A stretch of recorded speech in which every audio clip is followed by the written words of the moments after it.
Comments?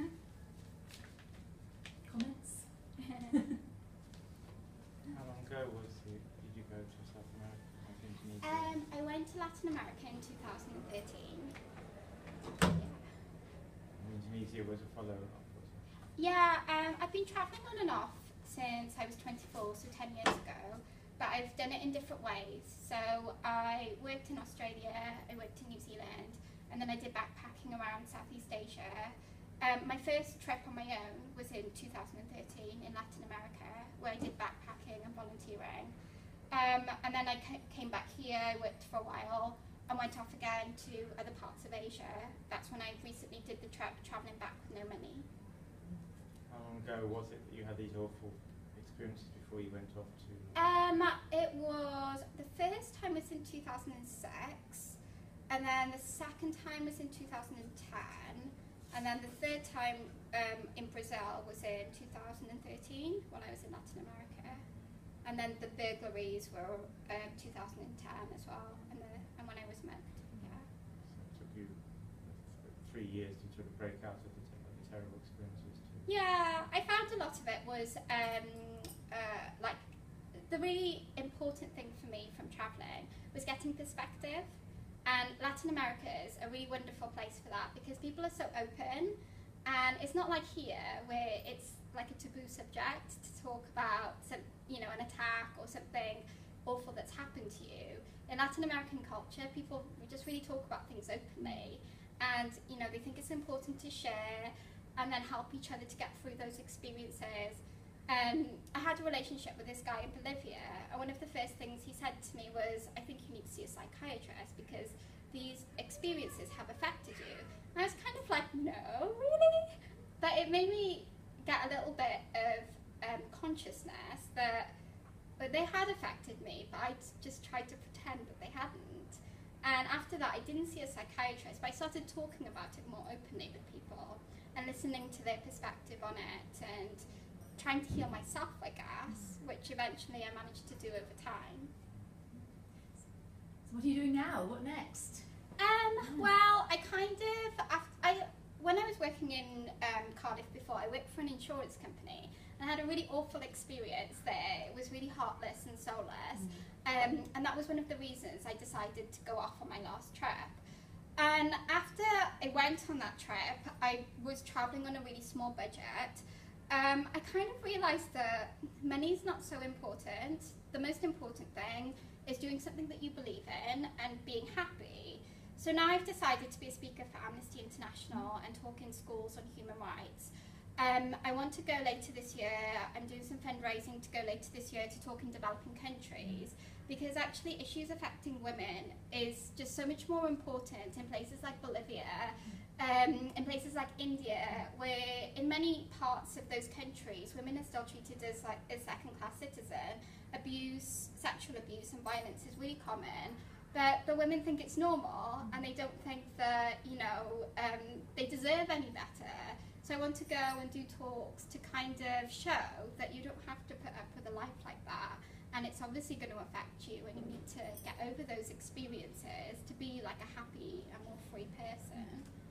And I'm also developing my writing and possibly doing a documentary going into the Middle East later this year. Yeah. Brilliant. My best friend is about to go off travelling on her own at the start of April, and I just wondered if you had any tips or anything I should pass on to her as how to make the most of everything that she gets up to.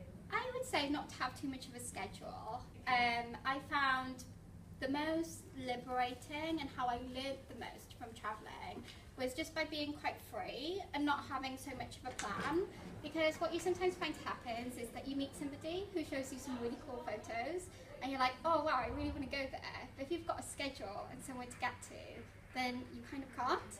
And you also meet really interesting people who you want to find out more about and spend more time with. But again, if you have a schedule, then that limits you from that opportunity. So I would say just being as open as possible and just seeing, like where hip hop ends up going. Okay, so India being a vast country, and there are organizations which are dealing with violence against women. Yeah. So have you decided where any links with these organizations?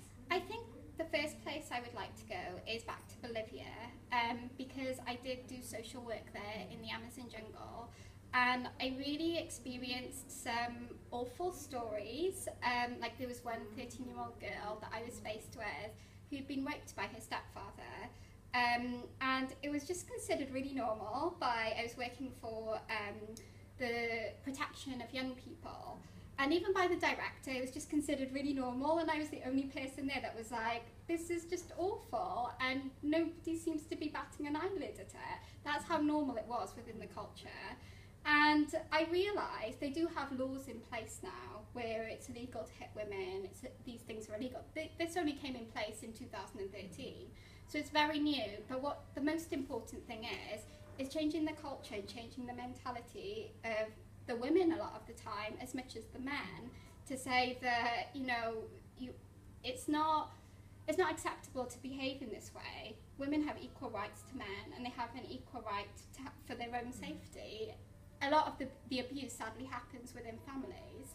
And I know Spanish and a little bit about the culture, so I think I can hopefully be a little bit more productive there. But I would also like to go back to India and work with some organisations there too, because I know that issues with women is also a really topical and prevalent thing in India as well. Yeah. But I think a lot of it for me with India also is trying to lead by example. Like even within my own family and my family friends, it's really shocking for people that I'm an Indian girl and I'm travelling on my own, and how can my father allow that?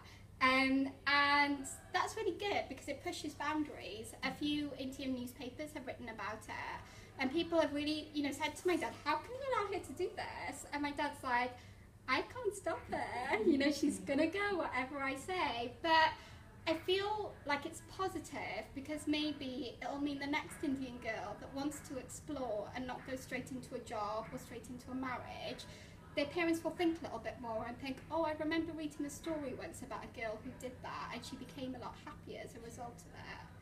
So there is one more question I have. What was magic about the monks which huge impact on your life? Actually, I learned meditation about 10 years ago. I went to a temple and I did a meditation retreat for 10 days. I thought it was really good and helpful, but I found it really hard to continue with it, and I didn't think about it again until really recently. But when I did it with the monks, I listened to the Dalai Lama and the things that he said, and it just really made sense to me that when you stop in your life and you give yourself time to breathe and look into yourself, that's when you can really learn about yourself. And it's only when you learn about yourself, what your troubles are, what you're feeling, that you can start making changes in your life.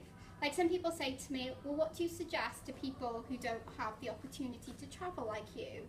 But I think meditation kind of is also a way of getting perspective, and it's really clearly linked as well with psychology. That's why mindfulness has been introduced now in a lot of schools, because it's a proven psychological way to calm a person down and get them really, reflecting on themselves and their actions. And I think that stops you from having outbursts, from crying dramatically, from being angry, because you stop and you think, okay, I'm feeling all of these things. Is it rational? That person's just said something horrible to me, but do they really mean it, or is it just because they've had a really bad day? And I think that, as I said in my talk, it can bring people together and create unity, rather than it being me and you, and we're against each other rather than with each other.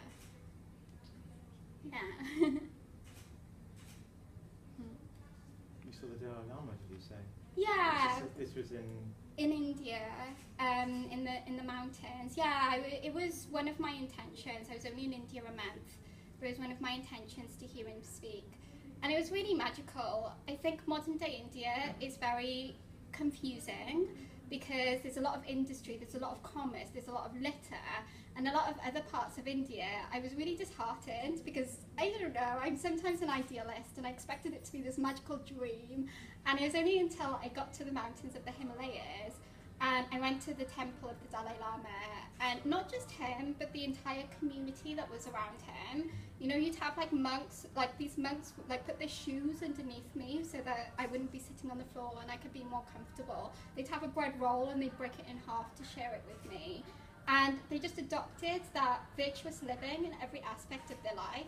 And it was really beautiful to be around that. And seeing the Dalai Lama, it was like he just had a glow around him. It just this glow of happiness. And it made me realise that actually by being a virtuous person in terms of being honest, being compassionate, trying to see the good in people rather than seeing the bad in people, you're not doing it for them, you're doing it for yourself, for your own inner peace and for your own happiness. And that's not to say that I haven't had moments of anger and sadness when these difficult experiences have happened to me. When I finished my travels with No Money, I was quite like, oh, the world isn't what I thought it was, you know? It's like not such a beautiful place that I thought it was in my head, and I was really sad for a while. But then I realised that sadness and being angry doesn't really achieve anything. And actually, if I develop that attitude and I think, oh, well, I experienced something really horrible with that last one, so I think you're going to be really horrible to me too. It's not really productive, and I might miss out on a really good friendship with you. Rather, if I think hopefully and compassionately and try to connect ourselves together, then I think that's where you can really make a difference, and you can be a much more happier and positive person rather than second guessing everybody around you. And sometimes people do let you down, but that's life, and they're on their own journey and on their own path. So sometimes you have to be forgiving of that and think maybe next year they'll have changed and maybe they'll be doing something really positive with their life as well. But I think ultimately by being angry with a person isn't going to change anything, but actually like being more positive and trying to be more compassionate to them might change something and make them want to, you know, be a nicer person maybe. Okay, thank you very much. No problem. Thank you.